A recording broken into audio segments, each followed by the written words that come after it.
Добрый вечер. 10 ноября, 622 день аннексии Крыма. Вы смотрите «Заман».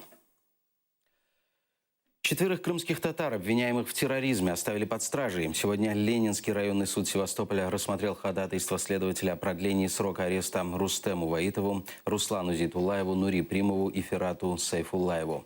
Их обвиняют якобы в причастности к организации Хизбут-Тахрир, которая в России признана террористической. Родственников и знакомых обвиняемых на заседание суда не пустили, за исключением родственников Нури Примова. Пришедшим в суд прямо в коридоре выписывали повестки как свидетелям по данному делу. Обвиняемые находятся под стражей уже в течение 10 месяцев.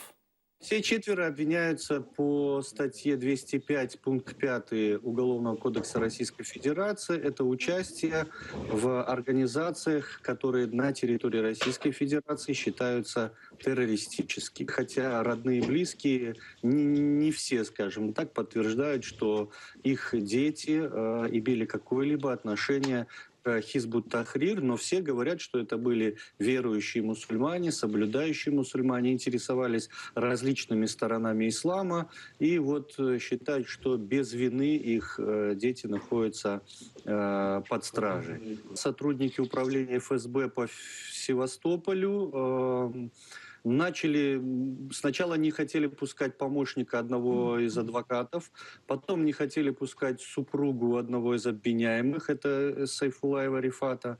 Потом бегали и решили прямо в коридоре, там на коленке, выписывать повестки нескольким людям, которые хотели попасть на заседание в качестве слушателей, для допроса в качестве свидетелей по данному делу.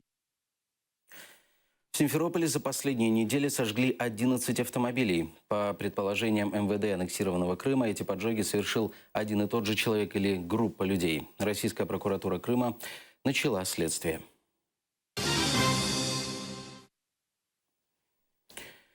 Семья крымских наркоторговцев отсидит 62 года на всех. Преступники были задержаны еще в мае 2014-го сотрудниками Российского управления службы по контролю за оборотом наркотиков Крыма.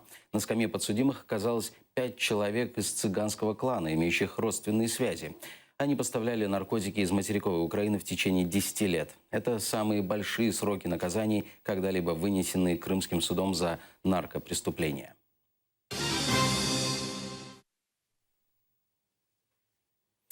В Верховной Раде голосовали за безвизовый пакет законов. В отличие от прошедшего четверга, когда депутаты провалили голосование, сегодня поработали результативно. Детали в сюжете.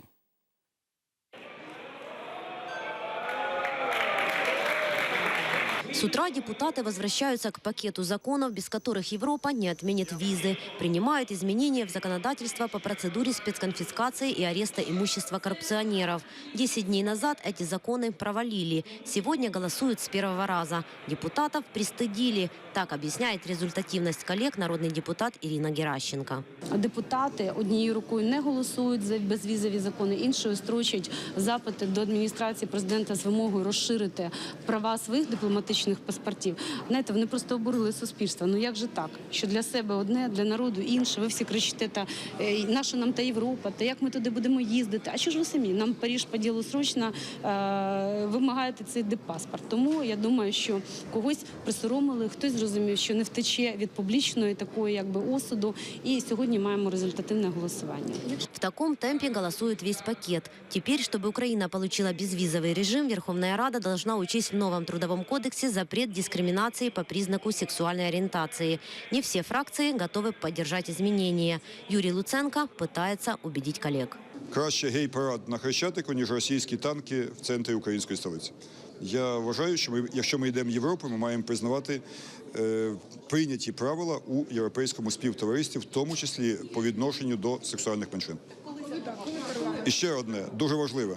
Це не означає, що хтось із тих, хто голосує, підтримує спосіб життя тої чи іншої меншини. Депутаты-радикалы потеряли одного бойца. Певица Злата Огневич заявила о сложении полномочий. По ее словам, она шла в парламент творить законы для культуры, а взамен попала в ситуацию войны двух политических кланов. Напоследок она пожелала сил лидеру Ляшку. Нашому прекрасному лідеру я бажаю вам боротьби, я бажаю вам наснаги у цій боротьбі і сподіваюся на те, що коли-небудь Україна стане вільною і процвітаючою державою. Слава Україні! Дякую. За сложение полномочий Огневич должна еще проголосовать Верховная Рада. Ее место в парламенте займет адвокат лидера радикалов Татьяна Юськова. Наталья Калинка, Асан Эминов, Заман, АТР. Мелитопольские и крымские татары требуют от нардепа Евгения Балецкого публичных извинений на всех телеканалах Украины за то, что на пятничном митинге он назвал их фашистующими националистами. Балецкий в украинском парламенте представляет оппозиционный блок. Ранее был членом партии регионов. Активисты, в том числе приехавшие из Чонгара, перекрыли доступ машин на задний двор приемной народного депутата. Собравшиеся говорят, что в свое время голосовали за Евгения Балецкого, а сегодня в нем разочарованы. Сейчас на Чонгаре группа фашистующих националистов подменила собой таможню, подменила собой милицию. Куда смотрит наша прокуратура? Они занимаются только политическими делами. Мы попытаемся сделать все, чтобы в нашем городе такого беспредела не было. Считают, что мы стоим на Чонгаре, национал-фашисты. Пусть придет, посмотрит на национал-фашистов, за что мы там стоим, с кем мы там стоим и ради чего мы там стоим. Пусть извинится. Если он считает, что я стою там как фашист, пусть буду я фашистом, но я буду стоять за Украину и за Крым. Но таких, как он, родителей русского мира, я не допущу, чтобы русский мир пришел сюда. Сталинизм чистый. Эти шовинисты – это просто остатки людей, которые меняются за деньги, и которые не знают своего, что он живет. Вот я сегодня здесь стою для того, чтобы он публично во все телеканалы телевидения Украины попросил извинений. Это раз за сказанное. Второе, что мы не дадим провести им первую сессию. Нет. На сегодняшний день он повел себя с плохой стороны. И сегодня в Верховной Раде принимаются глобальные законы. Там каждый голос дорог для Украины, а он находится здесь и роется в депутатском мусорном ящике. Стратегия возвращения аннексированного Крыма в Украину, которую президент обещал презентовать в ближайшее время, засекречена.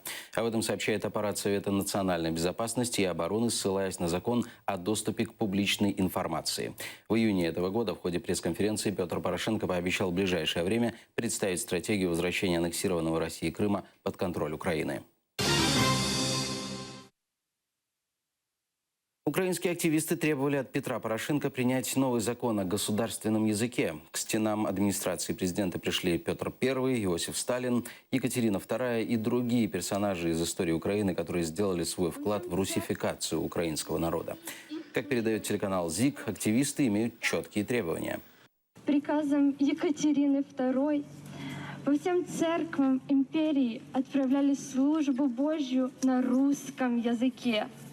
Русский язик було заведено во всі школи України. Ми звертаємось до президента, тим паче, що він постійно заявляє про підтримку мови. Але дій не відбувається. Тобто демагогія вже набридла насправді, тому що у нас іде війна, російська пропаганда валиться з наших телеекранів і з цим ніхто нічого не робить. Украинские правозащитники просят у власти поддержки. Речь идет о защите незаконно осужденных российскими судами граждан Украины. Официальная позиция и решительные действия со стороны власти могли бы существенно изменить ситуацию с осужденными украинцами, считают активисты. Также отмечается, что условий для нормального существования в тюрьме Россия не предоставляет. Это подтверждает и мать Геннадия Афанасьева. Ему не давали белья, ему не давали матрасов, их там практически не кормили.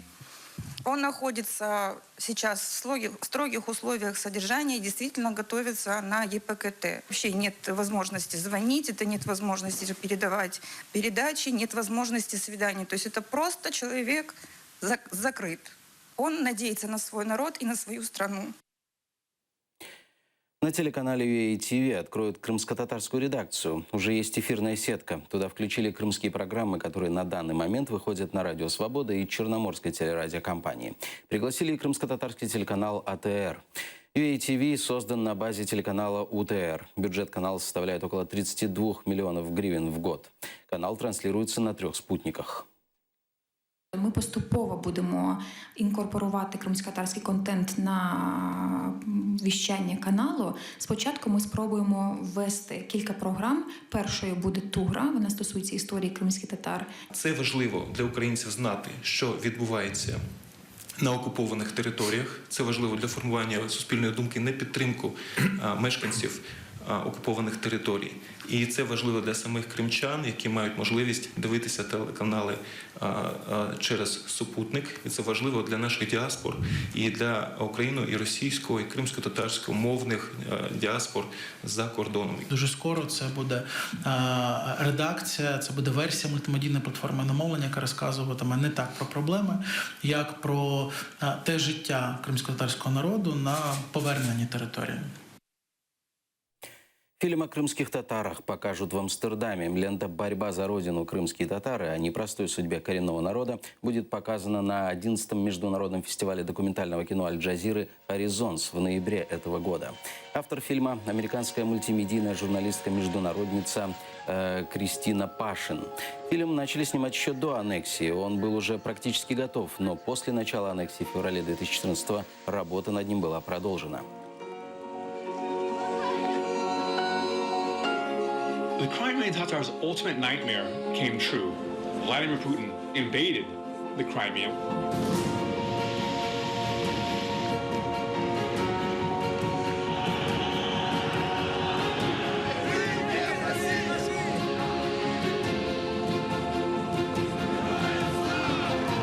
Дорогие друзья, мы сделали вместе.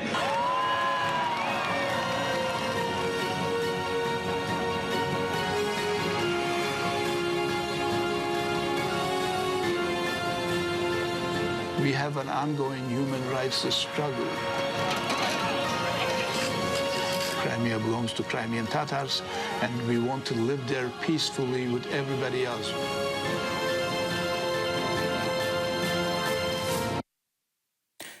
Российский правозащитный центр «Мемориал» обвинили в подрыве конституционного строя. Минюст России обвинил членов «Мемориала» в том, что они формируют негативное мнение у граждан, выражают несогласие с решениями и действиями российских властей. За 3 суток российские самолеты в Сирии выполнили 137 боевых вылетов. Это ниже, чем обычно, сообщает Минобороны России. Однако количество целей на один вылет увеличилось. В конце октября международная правозащитная организация Human Rights Watch обвинила Россию в нарушении правил ведения войны в Сирии и гибели мирных жителей.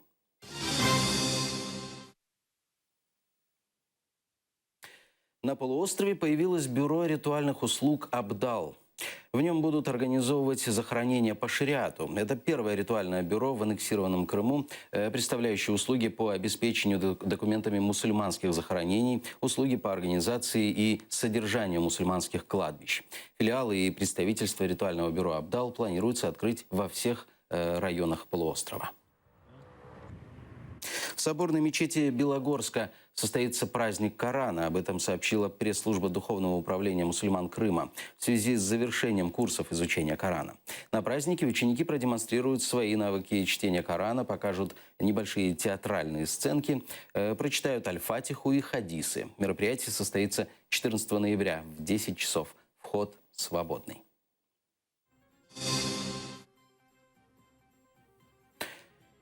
Это все новости на этот час. Оставайтесь с нами. Всего доброго.